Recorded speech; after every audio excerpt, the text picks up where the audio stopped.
Welcome to Virtual Investor Conferences. On behalf of OTC Markets, we are very pleased you have joined us for the Precious Metals and Critical Minerals Conference. Our next presentation of the day is from Stellar Gold. Please note you may submit questions for the presenter in the box to the left of the slides. You can also view a company's availability for a one-on-one meeting by clicking Book a Meeting in the top toolbar. At this point, I'm very pleased to welcome Alan Candelario, VP Investor Relations and Corporate Development of Stellar Gold, which trades on the OTCQX Best Market under the symbol STLRF and on the TSX under the symbol STLR. Welcome, Alan. Thank you very much, and thank you very much for people listening to today's presentation. Stellar Gold, we believe we're a leading Canadian gold developer, probably one of the most intriguing stories you'll come across. And we do believe we have the biggest upside amongst all the gold developers. So jumping right into it, what sets us apart? What is the Stellar advantage? First things first is size, scale. We have 16.6 million ounces of gold from two of the largest gold projects in Canada, each capable of 250 to 300,000 ounces of annual production. Valuation. We're in a gold bull market, yet the work that we've completed over the last 12 to 24 months to technically advance, de-risk our projects is underappreciated in the markets. And we believe it's not reflected on the true value of our stock, which also means there's an immense upside from here on in. Just trading alongside our peers could translate to a 10-bagger potential. Cash flow. We have an asset, the Hollinger Tailings Project, that could present a very real near-term cash flow opportunity and something that we're super excited about. And jurisdiction, Canada continues to be a very coveted mining jurisdiction. It's tier one. It will be a battleground for assets in the coming years. When the largest Mexican precious metals company and the largest South African precious metals producers come in and acquire Canadian assets, that tells you how valuable Canadian gold projects are. Stellar has a very attractive asset portfolio. We have three valuable Canadian assets in our portfolio. There's two assets in the renowned and established Timmins Gold Mining Camp. The Tower Gold Project is our flagship.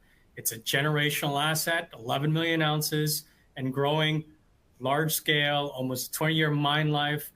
Hollinger Tailings is that near-term cash flow opportunity I was talking about. Also in the Timmins camp, we delineate 500,000 ounces, and we're trying to expedite it when it comes to permitting and to cash flow. In the Northwest Territories, we own the Colmac Gold Project. It's 1,000 square kilometers of underexplored greenstone.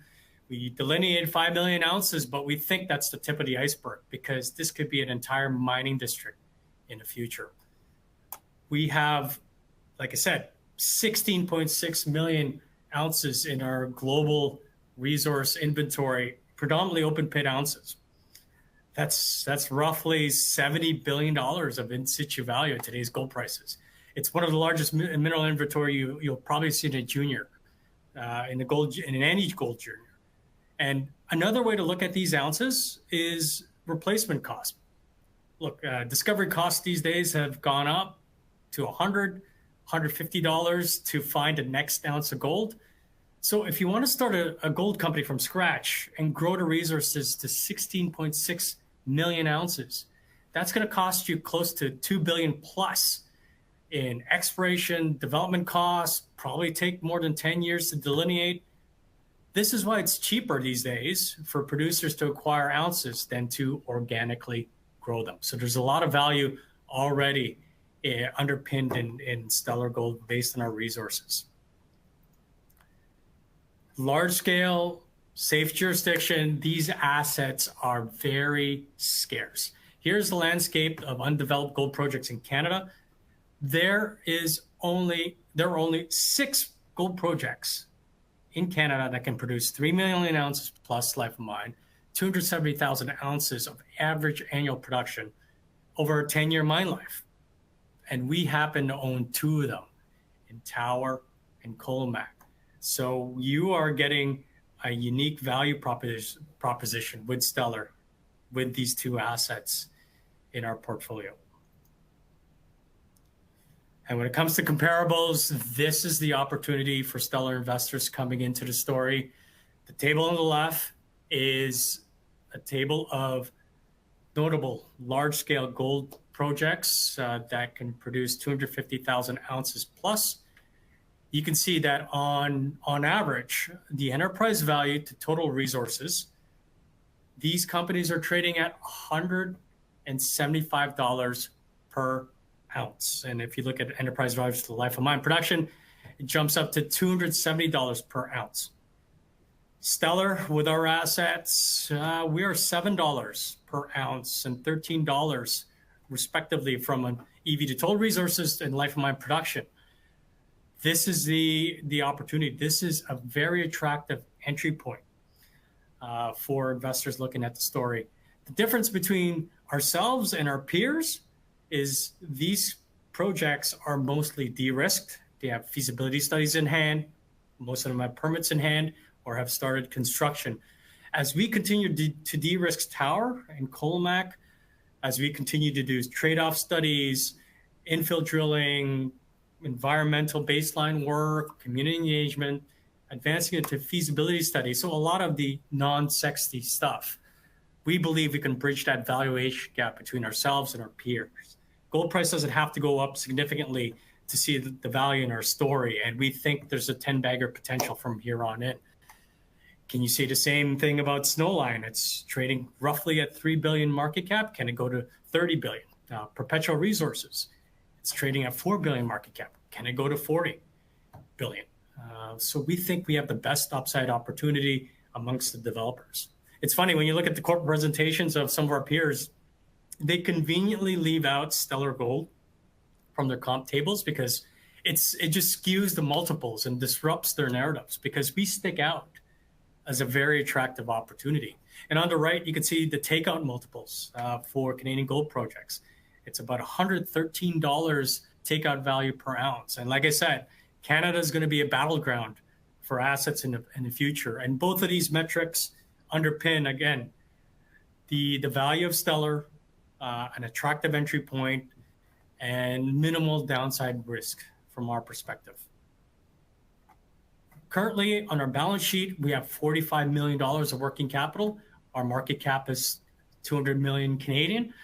So cash is about 25, a quarter of our market cap at this stage. And we have enough runway for 2 years of activities. With respect to our shareholders, two of the largest and the biggest names in the gold sector, Eric Sprott, Agnico Eagle, are in our registry. They represent 26% of our shares outstanding. And if you look at management ownership, it's 2%, but we were parachuted in 2 years ago to advance Stellar.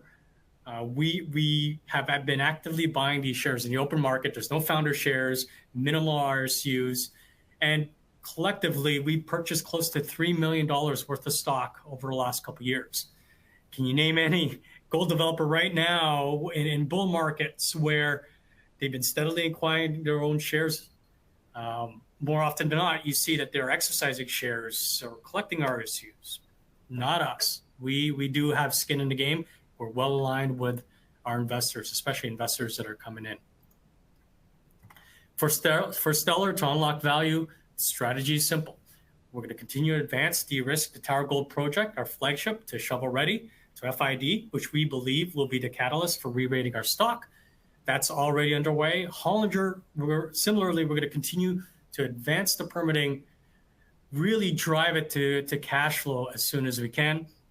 And with Colmac, hey, there's a lot of value there. We're going to look to advance the best way that we can and minimize the capital spend there. We're open to various discussions to creating value for Colmac. We think that it is a big asset that is an option play on the gold price. So Timmins. Timmins is one of the most famous gold mining camps in the world. 80 million ounces of gold has been produced over the last 100 years. There is significant infrastructure in this area. There's suppliers, equipment providers, labor, power, expertise. It's about an hour flight from a global city. I mean, this is one of the most attractive mining jurisdictions in the world, and we got two assets located in it. Tower is located on the eastern side on the right-hand part of the screen. It's right on the Dester-Porcupine Fault, which is the main geological structure that was responsible for the 80 million ounces of production. If you look at in the oval there that I've circled, Tower is the claims in gold. Our second largest shareholder, Agnico Eagle, owns the blue.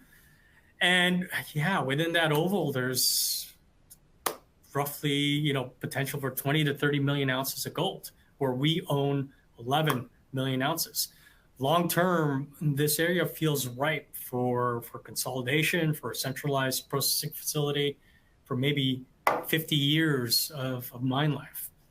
And on the left-hand side near the town of Timmins is our Hollinger project. It's a massive facility.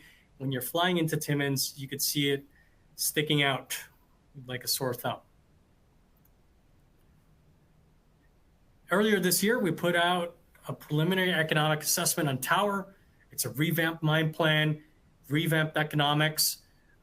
G Mining Services was the consultant that assisted us in putting together this mine plan and also the costing. They are very reputable. They're mine builders. They've been responsible for a couple of the most famous mine builds within our industry, including Greenstone, including TZ for G Mining Ventures, and they are helping Foran Mining with their project construction. So they come with a reputation, and basically the numbers that we've laid out are very defendable. The physicals are solid. Tower can produce 273,000 ounces plus over a 19-year mine life. And it's a large-scale operation, 26,000 tons per day or 9 million tons per annum. And we think there's an ability to scale it upwards, to scale it bigger. At $3,200 gold, it generates $5 billion of cash, life of mine. And because of its size, Tower is absolutely leveraged to the gold price. At $4,000 gold, NPV jumps up to $4.1 billion and $6.2 billion at $5,000 gold. So for every $500 increase in the price of gold, NPV goes up by $1 billion. That's leverage if you want it, and if you're bullish on the gold price.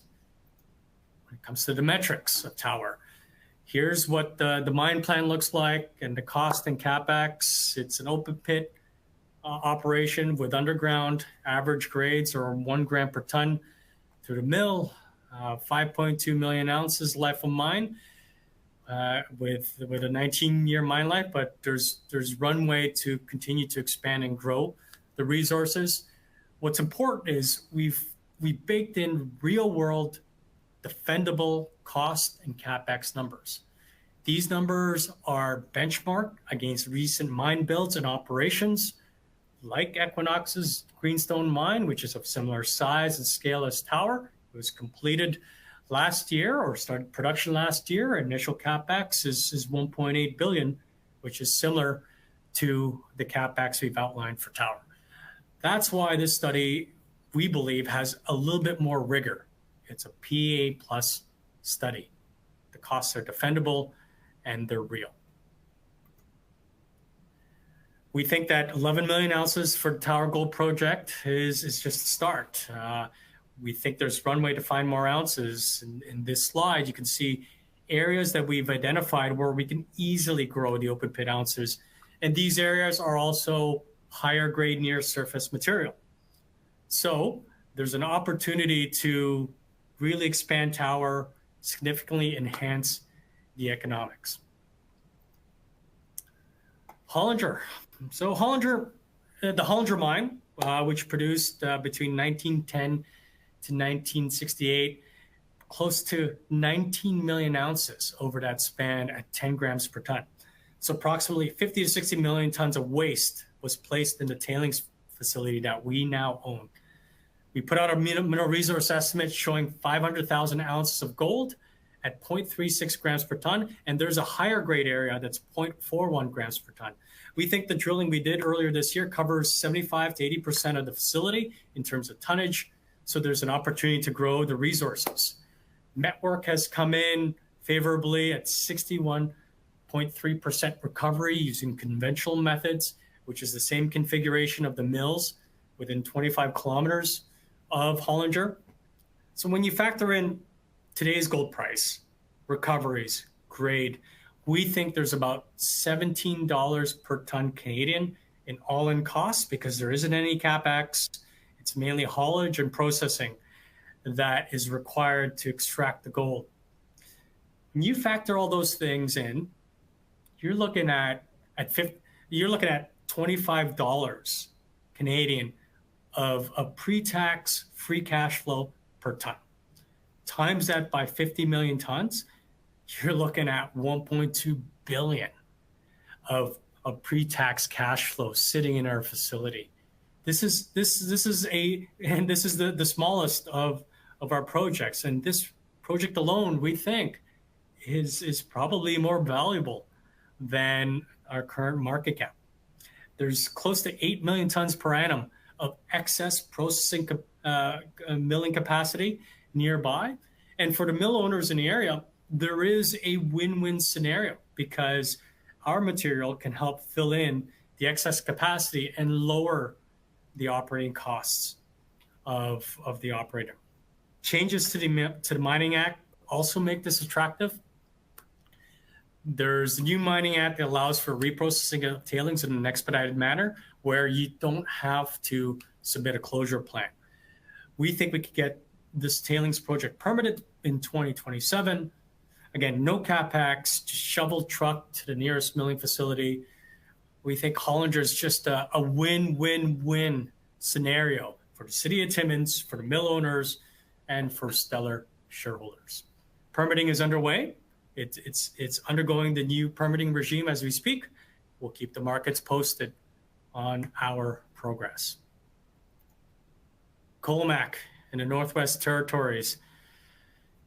This is 1,000 square kilometers of underexplored greenstone, located roughly 150 kilometers north of Yellowknife, which is a mining hub.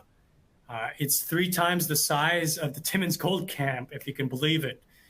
And Colmac was a past-producing mine in the 90s. It produced close to 500,000 ounces at 2 grams per ton open pit when gold was $400 per ounce. Nowadays, at 1.6 grams per ton, Colmac is considered high-grade open pit. In the property, there's more than 30 gold showings, different styles of mineralization, meaning there's lots of potential for exploration. The discovery potential is immense. There's a deposit that's close to Colmac, the Colmac main deposit called 2427, where late 2023, we intersected multiple ounce hits, and the markets just ignored those results.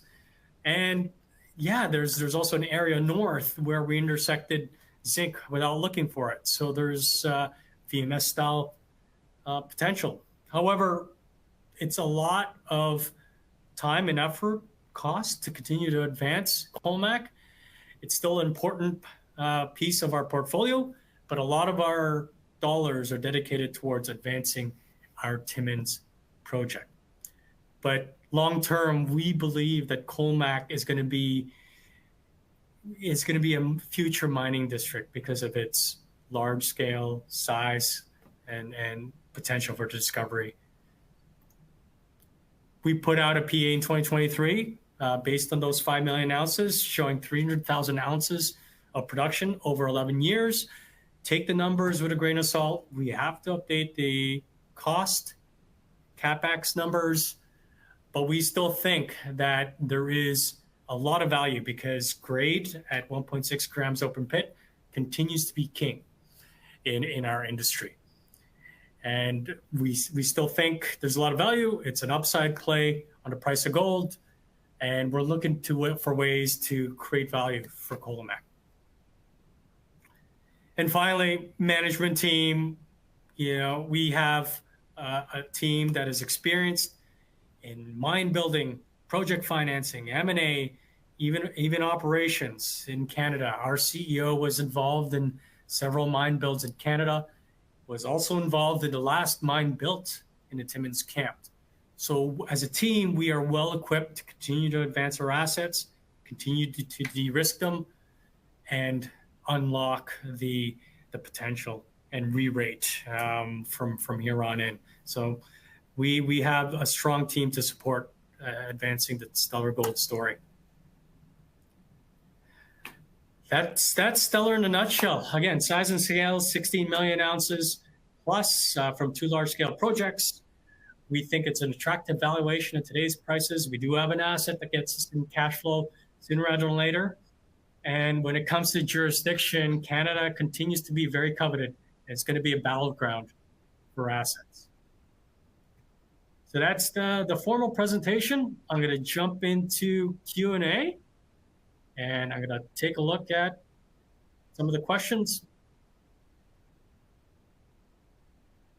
First question, 24 months, what are deliverables?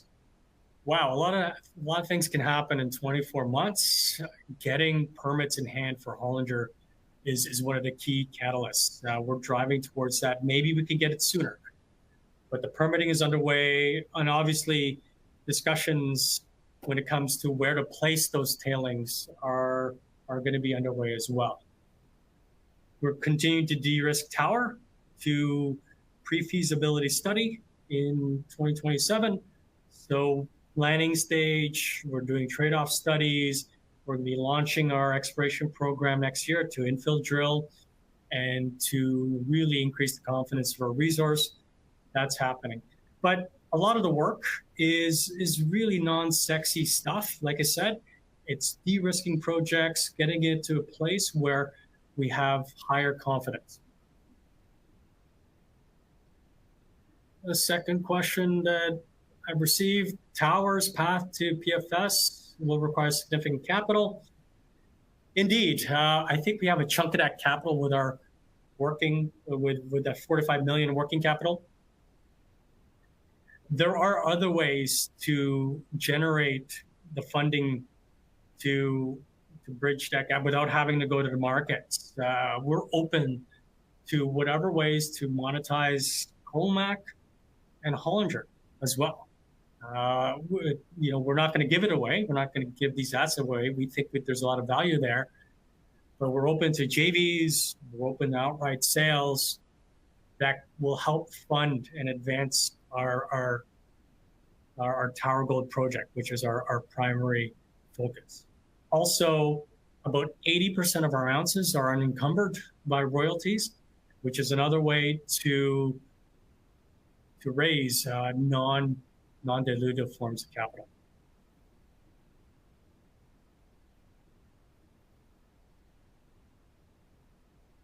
We have another question, long-term strategy, if gold moves to 2,000.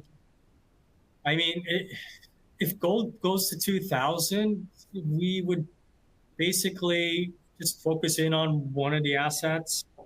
We'll focus on maybe enhancing Tower to see if there's any high-grade areas, to see if there's a mine plan that works. But you're not in it. You're not investing in Stellar because of the downside risk. You're in it because gold is going higher, and you want a little bit of leverage to the gold price. And gold doesn't necessarily have to go higher from current levels. Like I said, for us, if we continue to de-risk our assets, continue to de-risk Tower to feasibility study in hand, permits in hand, yeah, there's upside potential for us, even if we're trading close to our peers.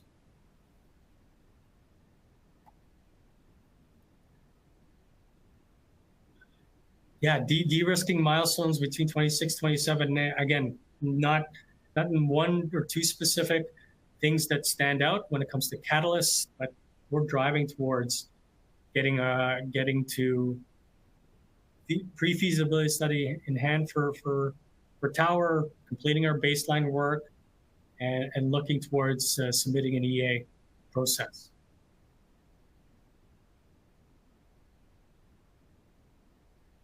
And then final question. Timmins Media has characterized Hollinger as low-hanging fruit. Okay. Specific hurdles. The big one is permitting. Permitting is key, and we're so lucky to be in Ontario, where the government agencies, the city of Timmins, are super supportive of cleaning up a 100-year-old site. If you don't clean this up now, it's going to stay there for another 100 years. So there's a lot of parties involved and motivated to advancing it, for us to get our permits in hand in an expedited manner. So that process is starting. The great thing is our VP of Sustainability and Government Relations, Megan Shannon, she comes from the Ministry of Mines. She's PhD. She's the one that helped architect the new mining regime, the new Mining Act in Ontario. So she is the best person in the world to advance Hollinger, to advance the Tower Gold project for Stellar Gold. When it comes to permitting, yes, those things are super important for us. Reprocessing tailings is not new science. It's been done before. And based on the metallurgical work that we put out, it is very amenable to the mills nearby, especially the mills with excess capacity. So we're driving those. We're very excited. Yeah, we hope to get that to free cash flow sooner rather than later.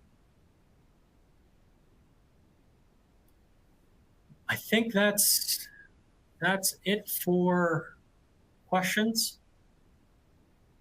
on Stellar Gold. I'd like to say, yeah, thank you very much for those that are on the call. Thanks for your time, for hearing the Stellar Gold story. We're super excited about it. That's why, management's been buying stock in the open market, because we believe the upside potential here is immense. If you have any further questions about the story, about our assets, feel free to reach out. My contact info is on the website, it's on our news releases and our corporate presentation, and happy to walk you through the Stellar story.